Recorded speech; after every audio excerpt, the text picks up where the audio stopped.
mis amigos y amigas, a todos mis compañeros y compañeras maestras, a todos mis ex alumnos y ex alumnas. Muchas gracias si me están viendo y muchas gracias también si no están. Anuncio que seguimos grabando más o menos a esta hora todos los sábados. No quiero dejar pasar estos días, 1 de mayo y 5 de mayo, a recordar, aunque sea puntualmente, dos cosas. Una, que a reserva de que se celebra el Día del Trabajo en conmemoración muy merecida por los mártires de Chicago, gente acusada, llevada a un juicio tramposo, sin vergüenza, como el que aquí hemos tenido muchos ejemplos durante años y años y años, de muchos, sobre todo, de nuestros jueces, nuestros magistrados, nuestros ministros, los mártires de Chicago.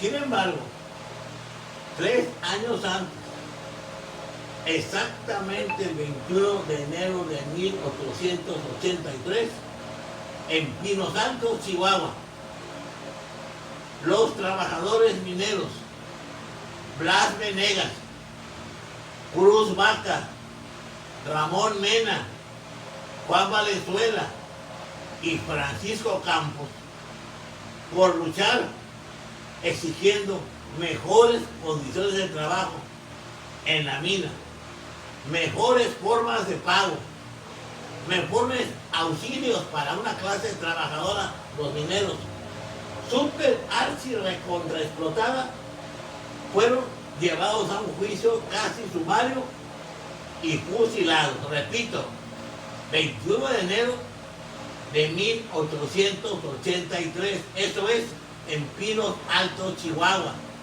Esos gentes fueron, esos mártires fueron Blas Venegas, Cruz Vaca, Ramón Mena, Juan Valenzuela y Francisco Campos, mártires del movimiento obrero antes, 3 años antes de los mártires de Chicago.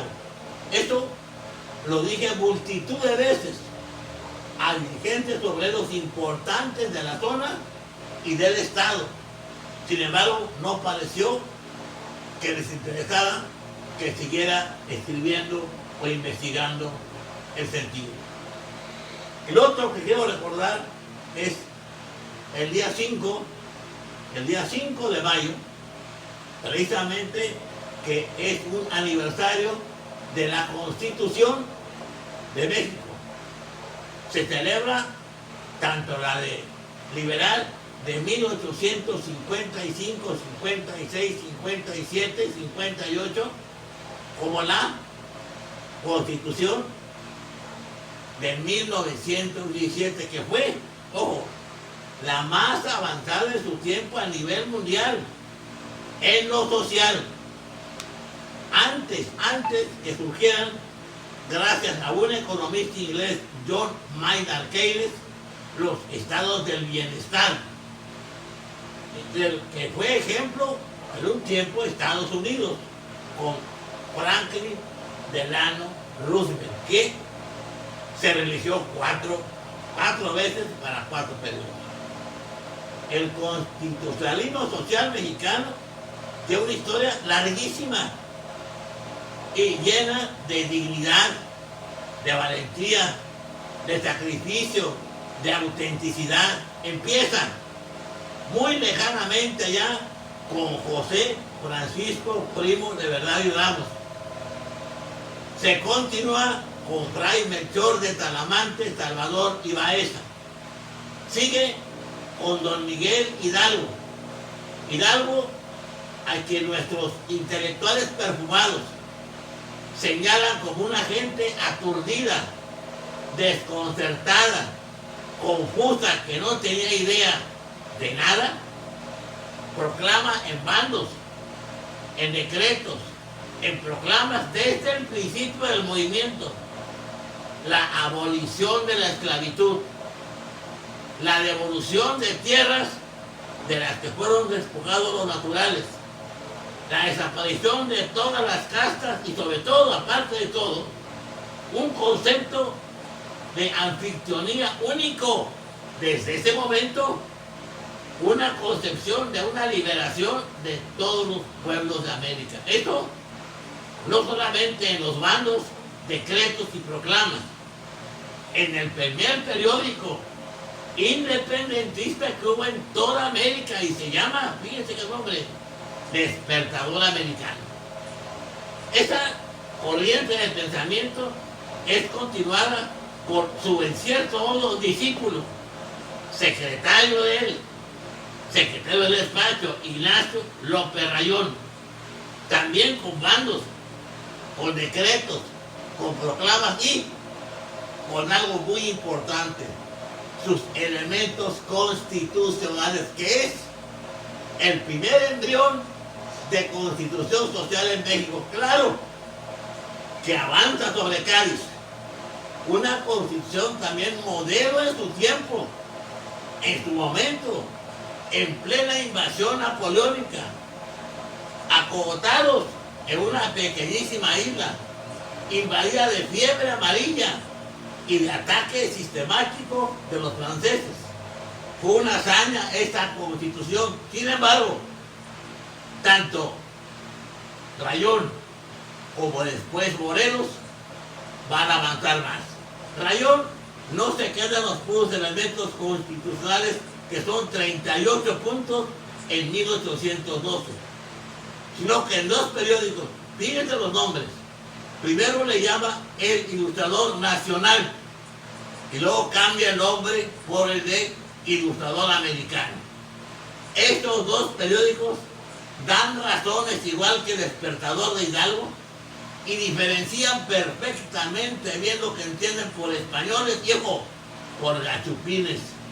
Gachupín no le llaman a todos los españoles, sino especialmente a aquel explotador, abusivo, exagerado en todo su tono de desprecio hacia nuestra gente. Sigue Morelos. Morelos también es un cura revolucionario que ha aprendido de Hidalgo. Lo ha visto en Charo, lo ha acompañado en su carruaje a Indaparapeo. Y Morelos también en bandos, en decretas, en proclamas y sobre todo en los sentimientos de la nación, que es más avanzado que la Constitución de Apatzingán, más avanzado. Los ministros, casi todos que nombró Morelos, no coincidían en todo con él. Iban mucho más atrasados socialmente que este cura insigne. Y no solo eso, acuérdense que tuvieron problemas. Lo depusieron, lo quisieron encarcelar y mandarlo a su curato como castigo. También Morelos, no solamente en los sentimientos de la nación, extiende sus ideas liberales avanzadísimas, sino también en dos de sus periódicos, el Semanario Patriótico Americano y el Correo Americano del Sur, que no escribe directamente, pero sus ideas, su pensamiento, su enorme amor por el pueblo lo alienta. De una forma u otra, esto será continuado por una gente excepcional, con análisis de eruditísimos, larguísimos, puntillosos en todo, José Miguel Nepomuceno Ramos Arizpe, que en 1812 es el principal protagonista de lo que es la Constitución de 1823, de 1823-24, que va a ser la primera Constitución que va a dirigir o pretender dirigir a nuestra patria. Esta Constitución va a ser asaltada por dos intentos reaccionarios y conservadores, por las dos constituciones centralistas, y hasta después de la Revolución Liberal, nos va a dar una Constitución que nos va a dar Precisamente en 1853 empiezan los debates, en 1854 la lucha social, en 1855 la lucha social entre conservadores y liberales, y en 1855-56 nace una gran constitución. Una constitución que va a emanar de gentes muy lúcidas, muy brillantes, periodistas de combate y ideólogos pensadores, algunos que aunque no participaron directamente en ella, dejaron su impronta, dejaron su marca. Esto llegará después del interregno porfirista, sí. A muchos les duele que digamos que don Porfirio, sí, fue el gran constructor nacional, sí es cierto, para un México bastante reducido. Sí, claro que surgió la Escuela Nacional Preparatoria, ¿cuántos podían asistir a ella? Sí, claro que nació otra vez la universidad, todavía, nada más nacional, ¿cuántos podían gozar de sus frutos y de su sapiencia? De veras, sí hizo grandes cosas don Porfirio realmente. Aquí tenemos muestras, la aduana que aún sigue ahí, el faro, la joyera, todo eso. Pero sí fue un gran sacrificador del pueblo. No solamente quiso acabar con los yaquis, con los mayas, con los mayos, con los chamulas, con huastecos, con potosinos, con muchas indígenas, siendo él casi indígena, porque veía un progreso solamente para unos cuantos. Sí, de acuerdo que se enfrentó con valentía al gobierno norteamericano, que nunca ha sido un gobierno favorable a ningún país de América y a ningún país del mundo, pero definitivamente logró un gran crecimiento material para un grupo muy restringido. La revolución se caracteriza por la derrota de sus dos grandes caudillos sociales, Emiliano Zapata, que va a ser muerto en una emboscada, en una traición, y de Francisco Villa, que va a ser también derrotado porque el parque que le compra a los norteamericanos se lo dejan de vender, y en cambio fluye en gran cantidad para el grupo de Carranza y Obregón. Esa convención revolucionaria, que después se va a transformar en la Constitución de 1917, tiene un forcejeo tremendo contra Carranza mismo, por más que haya muchos que tal vez en forma un poco ligera siguen considerando que es el representante más conspicuo de la Constitución del 17.